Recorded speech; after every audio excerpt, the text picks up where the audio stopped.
Hello, everybody. My name is Sai. Today, I have a special guest. Her name is Kir Noel. Over 33 years, Kir has been private practice working with medical professionals and their patients as medical intuitive.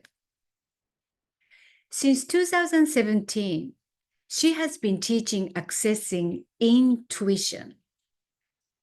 She was initially trained in developing her intuitive sight by her spiritual psychic Buddhist teacher, Reverend Ellen Risch, between 1985 to 1990.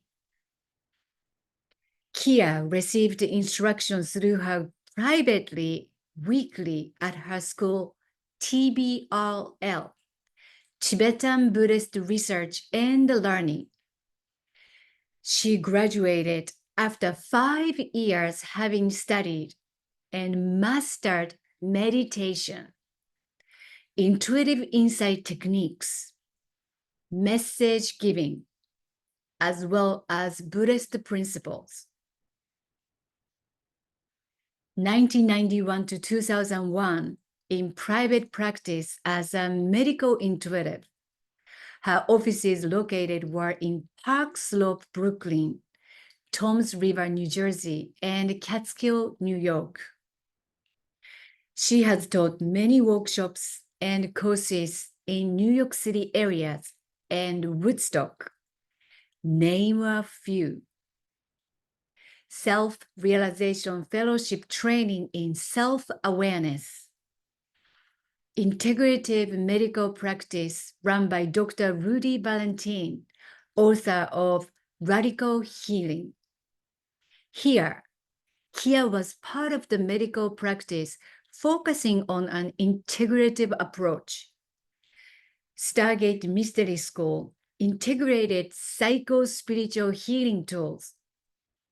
Between 2002 to 2024 at the KTV, Tibetan Monastery, Woodstock, New York.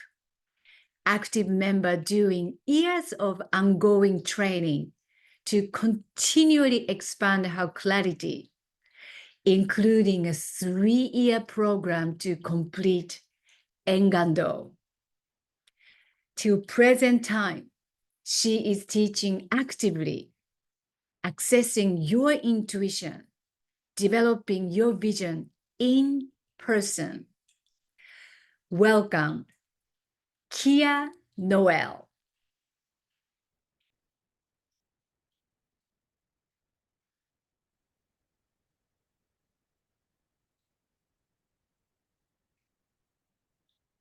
Hello, Kir Noel. Hello, Sai. Thank you so much for being here today. You're very welcome. I was just chatting with you before. This is the first time we are face to face in a person. Yes, after a long time of having other conversations without this. This is so incredible. So I'm so grateful. I like to start talk about how I was led to you and your work. I found you on TV show called Psychic Kids, which was about the children and the young adults who had psychic abilities and adult psychics, someone like you, guiding, mentoring their gifts. As soon as I watched the episode, my research started, and here I am. I had many supports from you.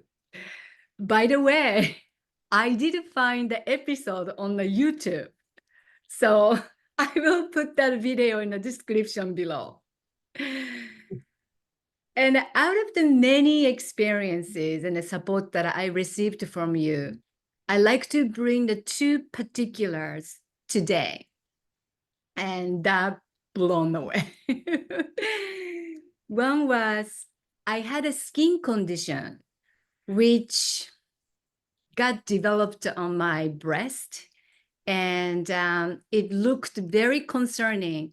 I thought that this could be the malignant. So I made up the whole story, but then, so I contacted you Mhm. and you gave me the detail and the information, and you had told me it is not. And, but just in case, I did have a biopsy as I followed doctor's advice. And the result was exactly what you'd told me. So it was like, whoa. By the way, I didn't tell doctor about you, by the way. And, she was smiling. She was smiling. So, and then another one is, so I happened to be in an ambulance for someone to make sure I got the permission to share about this from this person. So this person was getting a serious condition. And of course, it's in an ambulance. And while I was in the ambulance, I was connecting with you over the Mhm. phone and receiving your information. At the same time, this EMT guy was assessing, checking, and telling me what is exactly happening. And with no surprise, it was completely exactly the same as your diagnosis. And later, of course, confirmed by doctor. Mind blowing. So, what a gift. Um, my first question comes to, what is medical intuitive? That's a great first question. Thank you for all that testing. I feel like I was tested in a laboratory. Thank you. I appreciate it. And I'm glad it was warranted to continue to work with me. Um, for me, a medical intuitive has presented as an individual who has a sensitivity or an ability to understand the physiology of the entire human form and contribute to medical decisions. And in the world today, there are some variety, are seem to present, there are presented a variety of medical intuitive types. There are, I would recommend, say 3 or 4 other versions where people are more of a interested in the overall body, but may quote to their client information based on energy flow, um, chakras, things of that sort. And my work has always been about the direct understanding of the physiology so that when you hear the information from me, you're getting something you can take as almost like you had a test and Yeah. you can say, oh, this is what I want you to look for, doctor. What do you think about this idea when I say I'm having this pain in my chest? How about we explore looking at it from this perspective? Do you think that's viable? And it gives people the tool to actively be controlling their own medical decisions that otherwise isn't available. So that to me is what a medical intuitive is. And I only say that because that's what I am. Oh. Did you have the any medical study background? No. Wow. Wow. So then next question is, what made you to decide to get trained in developing your intuitive side, and how that training experiences led you to choose as a medical intuitive? Okay. I decided to get trained, if you would call it training, which was kind of broad stroke, because I had myself a psychic teacher named Ellen, and Ellen was the psychic you would meet, and she would say, for the coming week, I feel for you. That was her catchphrase. I feel for you, Kir. And she would describe to me what I needed to do to clean up my karma, she would call it, to how to live my life And then I went to her and shared what I saw. I saw a woman in a subway who was pregnant, and I sat down and I saw her body interior, just like you see me on your Zoom. And I was shocked by it. It kind of appeared after a period of a year to 2 years of really exploring my abilities, trying different types of things like past lives and readings. I did this with friends for about a year and a half. And suddenly one day I was on a subway in Manhattan and I saw this woman, and I didn't say a word to her. What I saw was somewhat disturbing. There was an issue in the fetus. And I talked to Ellen about it immediately, and she said, you're an intuitive, you have medical intuition, and you need to work on having this set of boundaries. She gave me a structure to live by so that I don't talk to people about their insides unless they are professionally engaged by me. And so I don't walk around in life looking inside people's bodies. She taught me that immediately. And then through a series of events, as you know, everything happens as it should. There were many of Ellen's students were very successful owners of nonprofits. Mm. And I was one of her students. I did not own a nonprofit, but she had a friend who was a lawyer by training who opened a nonprofit in New York that housed alternative treatment as well as medical treatment. And I told her name was Claire, and I told Claire what I did. And she said, you need to work with my practice, this practice I opened. Want you to interview with the head of the medical department in this practice. And I went without any hesitation, which was surprising because it was all unknown to me. I was just in the trust. And I met Rudy Ballantyne, and he interviewed me in the following way. He said, sit down and tell me what you see. That was it. And I described what I saw, and he said, you need to be here. And I started there. So, there's all this magic about how we get where we get. I believe that a lot of it isn't, I didn't look at a medical school and say, I need to go to medical school now, or I would love to be trained in a medical practice. Let me manifest that. I never thought that. But here I was offered this opportunity. So for the next 5 years, I worked in that practice. And they offered me to work alongside the doctors and other alternative treatments to be on a team to work on their clients with them. So I was given this amazing opportunity to develop trust in my skill. I developed enormous trust. And they trusted me, which was shocking to me at the time. And they asked me to write asked me to write like a paragraph for their book at the front of their office to say what I do. And I'd never been asked to write down what I do. So I wrote it down, and I was, okay, this is what I'm doing. And that's really what happened. You asked me another question, the second part of that question. What was that? How did it lead to the work I do? Is that kind of what it was? Well, the training experience, and then training experience led you to choose that as a medical intuitor. I think you answered all the question, I think. You did. You Thank did. you. And just to give some context to the reason I think I was capable of taking the opportunity.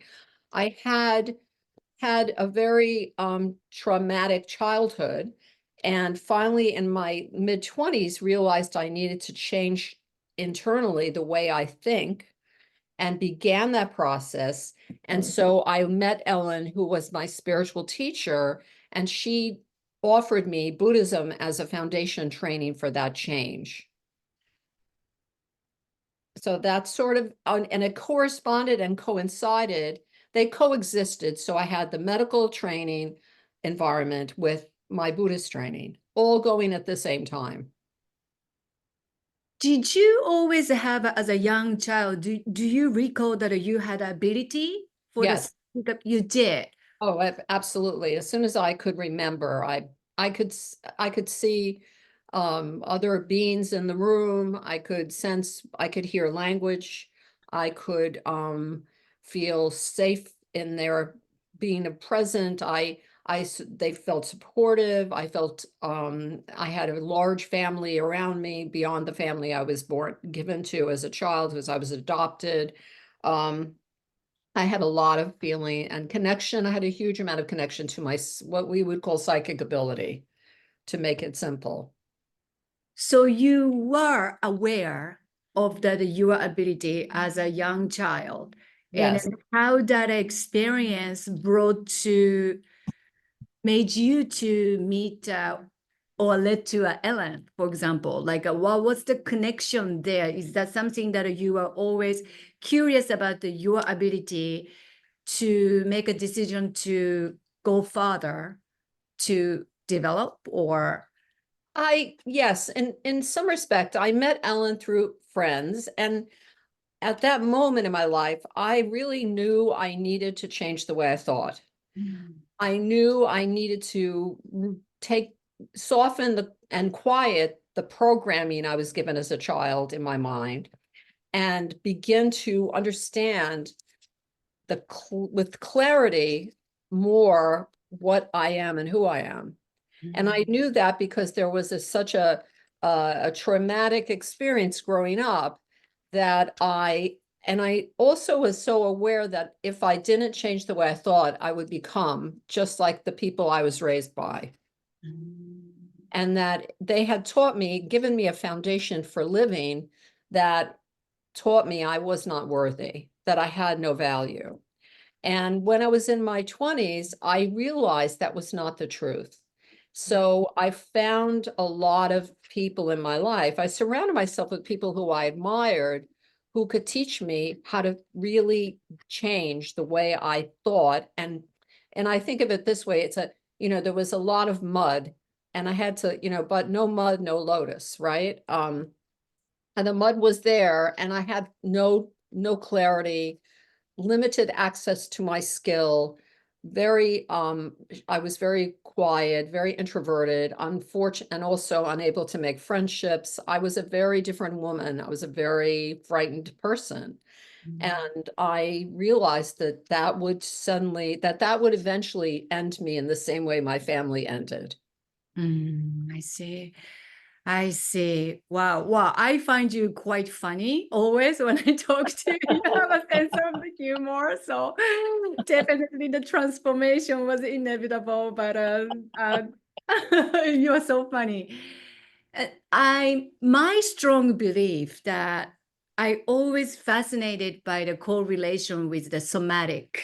So every time, like me personally feeling like the emotion creator, like a dis-ease is coming from disease.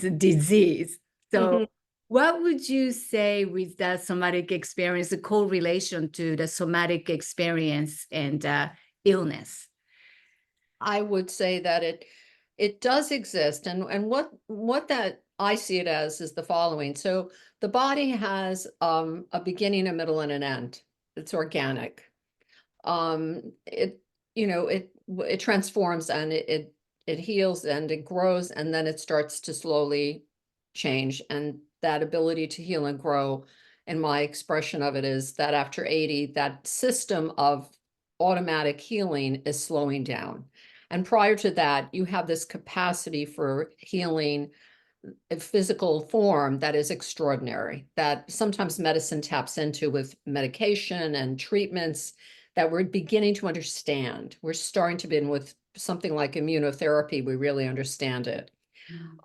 So then in the somatic world, and in the being's mind and their fears and self-doubts and their environment and their childhood and their karma, their past lives, we carry the seeds of our struggle, but we also often, in holding and believing in it, and in a sense, activating those essences of our story, when we expand them, we intensify the issues that our body already has been born with. We create the ability that if there is something that is, I would call vulnerable in the physical form, it will now find its way towards disease. And it can be an activator. So when and on the other side of that spectrum, if you are an enlightened being, you still have a body that will die. And there is nothing that your enlightenment will do to undo the path you're on. And so it's not for remedy, the awakened self isn't for the remedy of living longer, stopping illness. It's more to accept who we really are and be completely open to explore and expand on that, to give that who we are to the world, to say, this is my essence. I know it might be a challenging experience, but I am who I am. Here I am. And we see it in a lot of the arts. For instance, in my opinion, if you go see a fabulous actor, they're bringing their whole essence. And they get old and they die, you know. There's this beautiful teacher that I ran to see everything he did, Kempo Kartar Rinpoche at this monastery I'm involved in, and everything he taught. And I just met him at the last 2 years of his life, and then he died. And then, there was a magical ending for his body change, and it almost lasted, months longer than it should have in the typical form. But his clear mind, his ability to be present, I think it lives on. So Mm, mm. I truly believe that. I really do believe. So, yes. What advice would you give to someone who is in the need of the wellness support right now? okay, I would say they should contact me I have a website, which I'll give you to post, that allows them to sign up for 15 minutes with me. That is no charge. And the reason for that is I am not, as I know for a fact, I am not for everyone. And there are a lot of times that I meet someone, not very frequently, but when it happens, where my advice might be to talk to someone else I know in my world, or immediately I might say, okay, I see in this 15 minutes, you need genetic testing, please go do that. So sometimes I know when I'm not in my lane, and I stay in my lane, in my path. And so I recommend that. I also recommend that they use their own intuition to guide them to the right person, that to sort of sit with yourself. And I love that we started the session today with our eyes closed, and ask, what do I need? Tell, and hear I call it a magnet, like this giant heart is a magnet. And when I let go of the fear, the doors on this closed room that my childhood gave me, the doors were taken off the hinges. And every time I feel a little sense of something that I have a true connection to, I know that it's someplace in the world. There are another being with that an energy is doing something. I can pick up sense of others in that openness, and we all have that capacity. So whether the door is only slightly open or not, it's a powerful tool to use your own intuition. Mm, mm. Which you teaches to develop the people's intuition. Yes, that's something I've taken on more in a more robust way the last few years. Mm, mm, As I age, as I have more ability to teach, as I also witness the desire of many to open and decide they deserve to have the essence of themselves present. That window has opened, and I have gone from doing it occasionally to doing it ongoing on a regular basis. mm, mm. Wow. So then, any words for the someone who is skeptical of the work you do?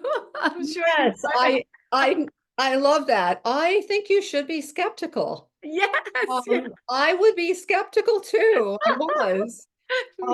If you are not skeptical, you need someone to tell you, be skeptical. I agree. I agree.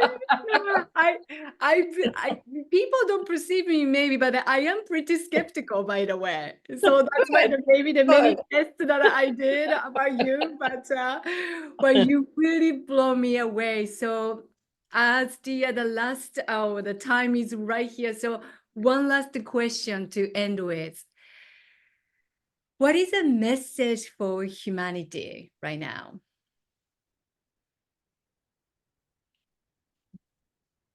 Do everything in your power to open yourself and let yourself be present. And in that presence, you will, in a magical and miraculous way, to connect to all others who are also doing that.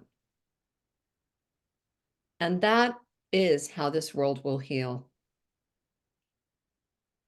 Mm. That got me tears. Mm, felt it. Yeah. So Thank you. I thank you for asking. Beautiful question. Beautiful question. Well, thank you so much for being here. So I will put all your information, website description below, and then also that particular episode of the Psychic Kids, the episode I found on the YouTube. I will put everything description below. So Kia, thank you so very much for being Thank you, here today. Sai. Thank you for finding me. Thank you. Namaste. Namaste. Bye.